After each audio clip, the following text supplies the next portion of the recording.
So here's another one for you. This is my student David.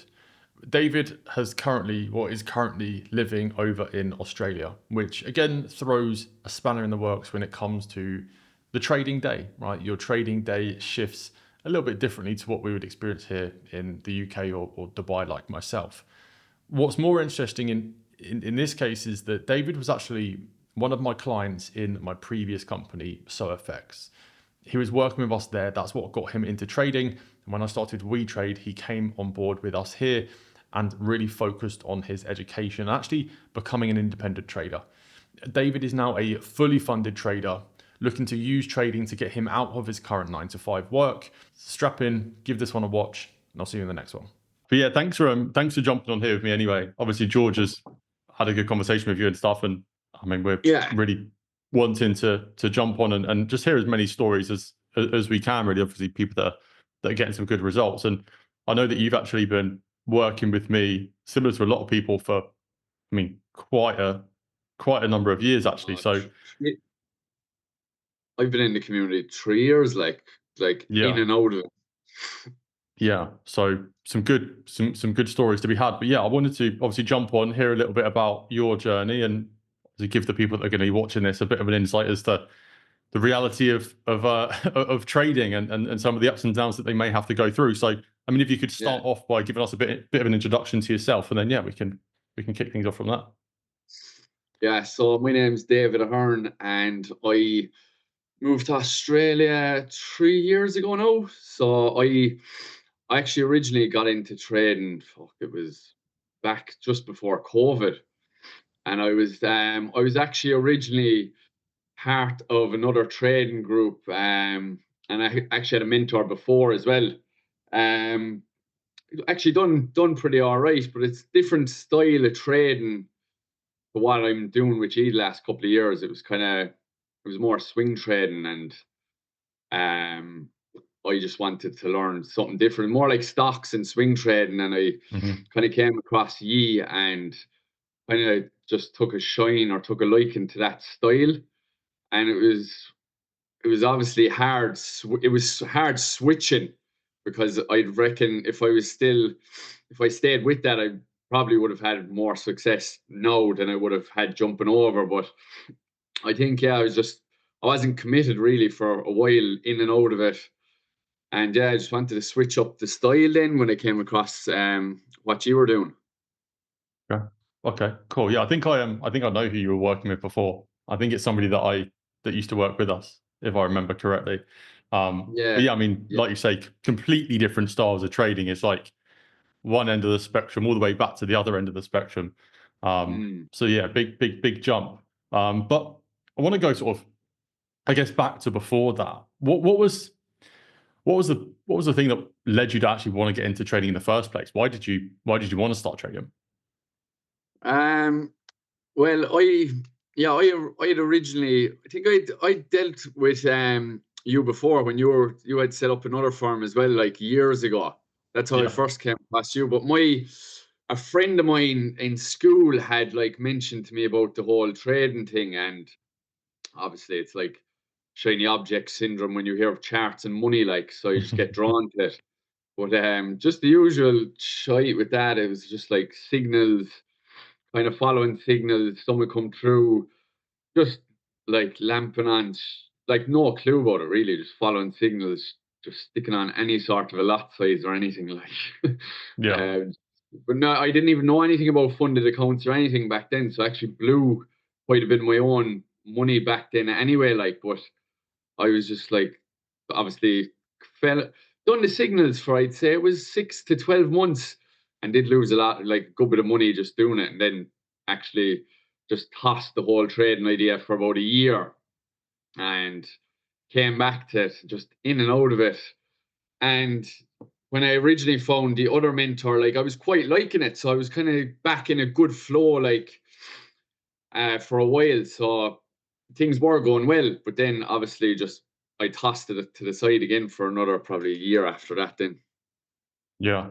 So, I mean, obviously, with the two types of trading, I mean, with that original type, I mean, why do you think you lost interest with the sort of first style of trading you were doing, and I guess what about our style and the way that we're doing things now is sort of keeping you a little bit more focused? Probably because it seemed like a bit more. The style we're doing now is a bit more of like it's like a more of an active style. Not that you can't make, like, there's plenty of successful swing traders out there, like, but I think the way I was being taught was a bit mundane and just boring to me. I kind of just lost interest in. No, I was making some good trades, like swing trades, but it could take weeks for them to pay off. And then the stage I was at in my life, then I wanted obviously to rush and make money quicker. Yeah. Yeah, no, I get it. um, but no, I was just like, it's all down to how much you commit yourself. Really, if I stayed committed back then, I probably, like I said, I probably would have been in a lot better place. But I think like moving country as well back then as well. I originally touched base with you just when I came here, but then obviously things switched, and then trying to come up with a new routine and stuff was hard as well. With the time Yeah. difference, you know.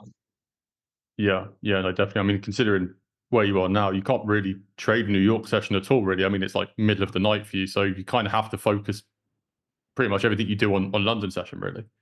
Mm, yeah, yeah, it's all London, like, and it can be hard sometimes as well. Like getting on the charts in the evening time and seeing people like getting banking profits from New York, and then you might get a setup in London for days, or sometimes it could be even a week or 2 weeks when it's Yeah, quiet. yeah. So I guess with all of that, I know that your journey's definitely not been easy by any stretch of the imagination. You've still, I mean, regardless of the style you've been trying, you've still very much had your ups and downs. What were some of the things that you were sort of implementing or doing, I guess, during your sort of more recent period of focus in trading that really helped you get over the line with your trading, sort of help you get that funded account and start to see a bit of consistency? What sort of, I guess, routine and stuff did you start to build to make sure that you could catch those trades?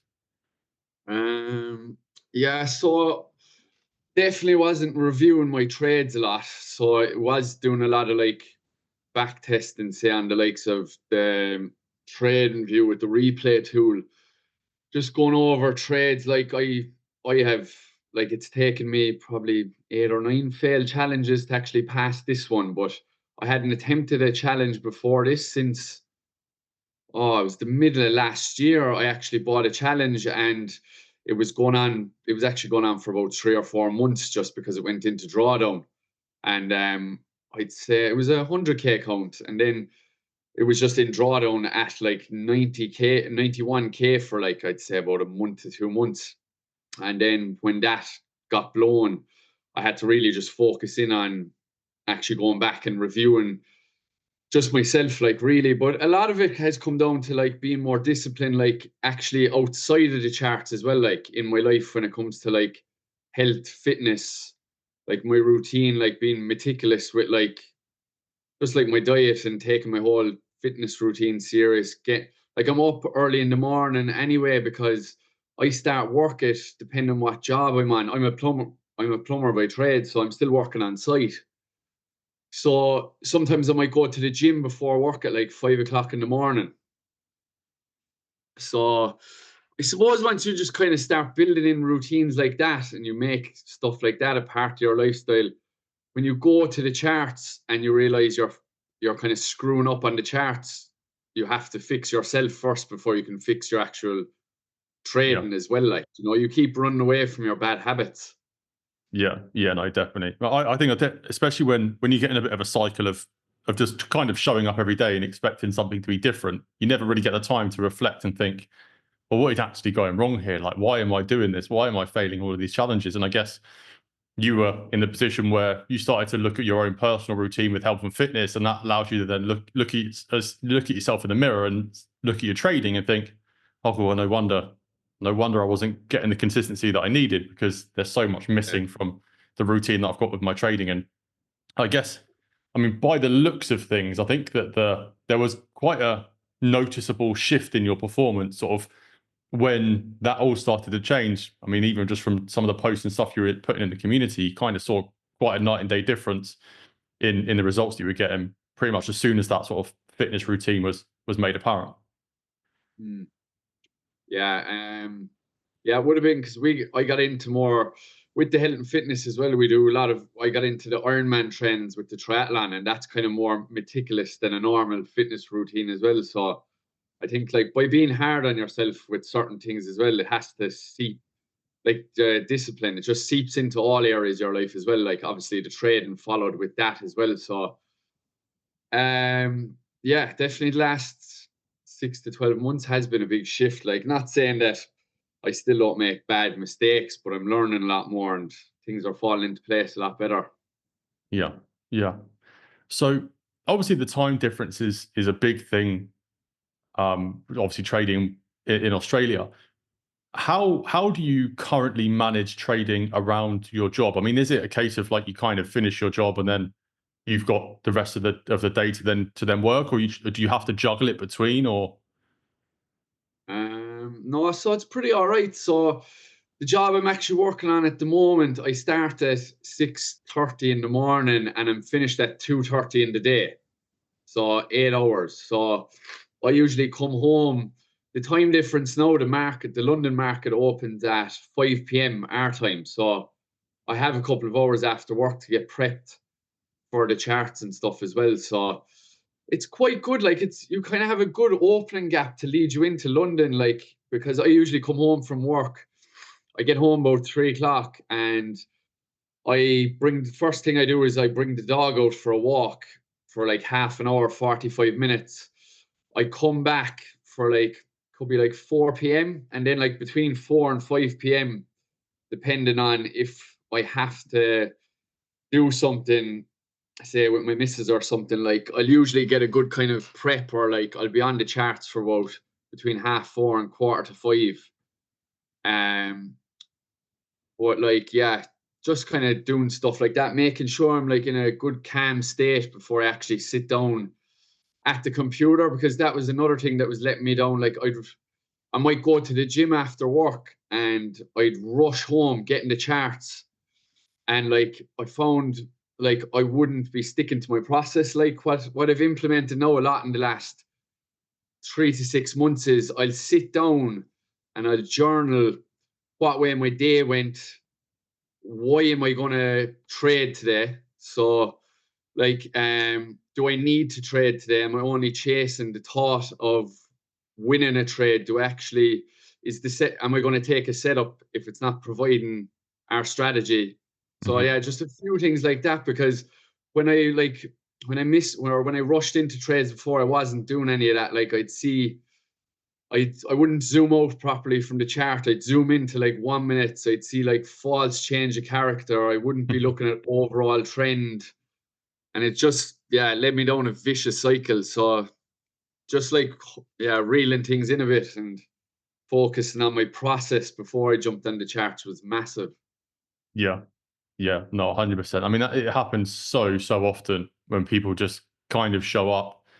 They just want to find a trade so badly that they kind of make it up in their mind, right? You kind of validate a position, and it's like, well, no, like it's not really actually. There's no trade there. You just kind of want to be in a position, and it does take a lot of time, and usually it takes a bit of heartache to realize that. Like, okay, I actually do have to be patient here Yeah. in order for me to actually start to see consistent results. And I guess I mean you're a perfect example of that. You've been through a lot of ups and downs, but you stuck to it, and you now realize that. But yeah, not a lot of people really ever understand truly what that means, I think. Yeah, it's a tough one. Like you said there, I think you really have to feel the pain of how much you screw up to actually make that change. Like you have to I kind of refer to it as you have to come to a point of you're literally disgusted with how you're behaving to change it. Like Yeah, yeah, no, definitely. it's not a pretty route because getting to the root cause of stuff that you're doing wrong is hard. Like you don't want to admit what you're doing is wrong, but if you want to stick to a certain thing like trading, you're going to have to face your fuck ups and what you're doing. Like, Yeah, no, definitely. And I think that's also a really key thing about actually going live in trading and actually buying challenges. Because if you just end up sitting on a demo account, yeah, you lose trades and yeah, you don't have consistency, but you don't ever have that pain. You don't yeah, actually feel what it feels like to see a failed challenge, or to see an account get blown, or to waste £1,000 on something, like on losing trades. Like, you never really feel that pain, so then you never really understand, or you never really get that trigger to actually make a change and actually to work on things. Which is why I think, which is why I definitely tell everybody, it's like, when you get to a certain level of knowledge and you can see that you can trade profitably on a demo account, you kind of just have to get yourself into that live account as soon as possible, so you can start to learn how to deal with those emotions. And I think that's really a super important part. Yeah, definitely. I done it backwards. Like I was buying challenges first. Like after I saw, like when I completed the course, like I just went straight into buying challenges, and it took me like a few failed ones to do a few of the trial ones, and it wasn't until then I started to actually improve a bit. But I went back then. I probably bought another challenge or two and just tried to rush it. And yeah, it was literally just quitting, coming back, and just, yeah, I suppose I knew I was always going to make it work, but stuff had to just fall into line in your personal life as well when you want to take it up a notch too. Like, Yeah, yeah, no, definitely. To be honest with you, I think, like, if we go back and look at a lot of the people that have got the best results and the people that do end up becoming profitable, I mean, a lot of the time they don't have that sort of very textbook start, where you start, you learn, you demo trade, you journal, you backtest, then you decide to go live. A lot of the time, these people that are profitable traders now, they kind of just jump into it in the deep end. They learn the hard lessons quickly, and then they become yeah, profitable a lot quicker. So yes, it sounds like a bit of a scary and maybe a bit of an irresponsible way to get started, but I mean, if it yields the best results, then it might make more sense to just sort of go a little bit more aggressive with it. well, that's it. Like you'll never learn. You have to learn just from failing. Like that's a, just keep failing until you actually reach that success mark, I suppose.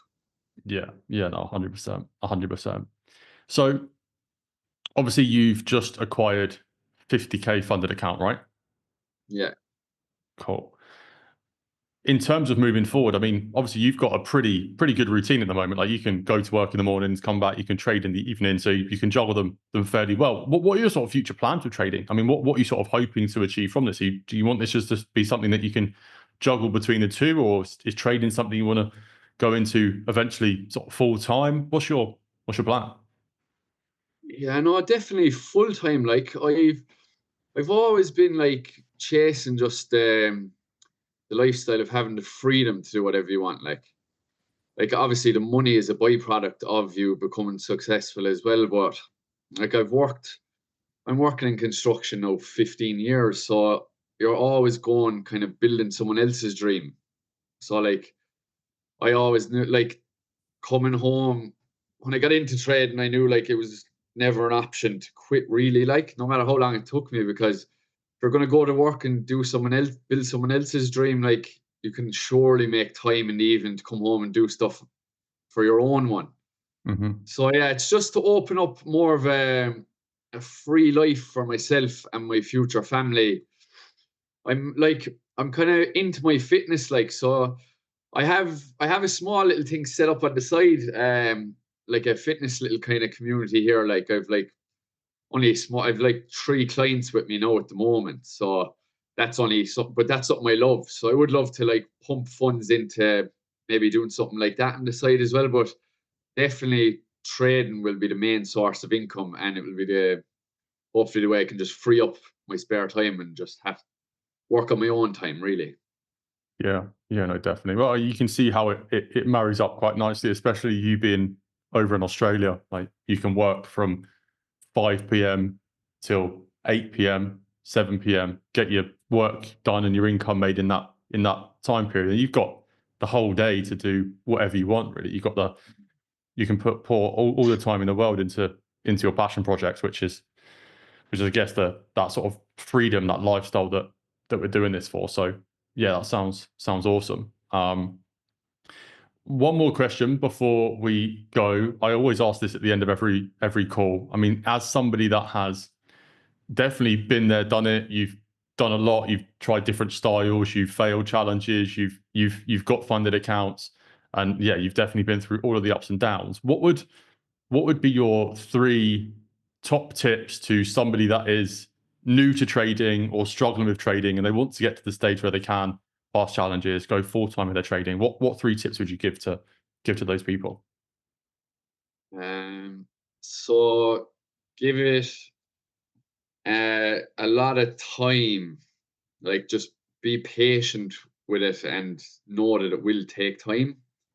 Like, if you are gonna rush and stuff, that's all probably part of the process as well. Like, you're gonna make fuck ups along the way. So I suppose no one really likes embracing a fuck up, but it's part of the whole process. Um, Definitely, you'll figure only so much out on your own, but definitely getting a mentor will help you um, escalate your journey a lot quicker. So you have to invest money to make money. So yeah, definitely get a mentor. And I suppose just having other hobbies as well, like outside of trading too, like just don't, because I did spend a long time just coming home, and I suppose at the start as well, you do have to put in a lot of hours on the charts, but like I was putting in so much hours on the charts and getting nowhere. So like obviously that goes back to mentor. They'll like fix your routine and tie in a lot more stuff together. But yeah, just have hobbies outside that you're not. You can kind of draw yourself away from the charts, or just if you know you're kind of getting sucked down a bad hole, like practice coming away from the charts for a while as well, because they're going nowhere. Yeah. No, 100%. I definitely agree with that. I think so many people just spend all day, every day staring at the charts. And I mean, often when you've got the knowledge, I think one of the big things is just to just not just don't care about trading anymore. Like once you Yeah, know what you're doing, the less you care, the more money you make. That is just how money is attracted to us. Like if we care too much about the money does not come to us. But if we don't care about the money, naturally we're gonna attract the money. And you see it play out time and time again. So yeah, yeah. that's yeah, That's 3. that's what I was saying as well. Like, and even since, like, another thing as well that I found, like what I've kind of trained my brain to do is like, so if, just an example, if I was coming home and I was like, oh, I'll go on the charts, but I forgot I was planning to do something with the missus or something, like, then something else popped up. Like, I'm a lot better at not beating myself up for not being able to turn up to the charts. Like, if I miss a day, that's okay. Like, but the days I can turn up, I want to be fully locked in when I'm giving my attention to the screen. Like, if you miss a chart or miss a day and you miss a trade, so what? There will always be another one. Like, so just be easy on yourself. I know it's not easy at the start, but there's always another one around the corner as well. Yeah, that's it. Just that abundance mindset. Okay, I've missed a trade today. Probably one tomorrow. If not one tomorrow, there'll be one the next day. It's like, yeah, the less you care, the better things that tend to become, as long as you've got the right knowledge. Um, Yeah, that's it. but yeah, awesome. But yeah, thanks for jumping on. Again, great story. I mean, from working with me back in SoFX days many years ago to getting into education and us finally sort of getting you to the stage where you're profitable is a really good story, and some great tips in there as well. So yeah, thanks for jumping on with me. I really appreciate it. And yeah, I'm No sure we'll worries. do another one of these very soon. Yeah, be good. We'll chat soon, all right? Yeah, awesome. Nice one. Take care, mate.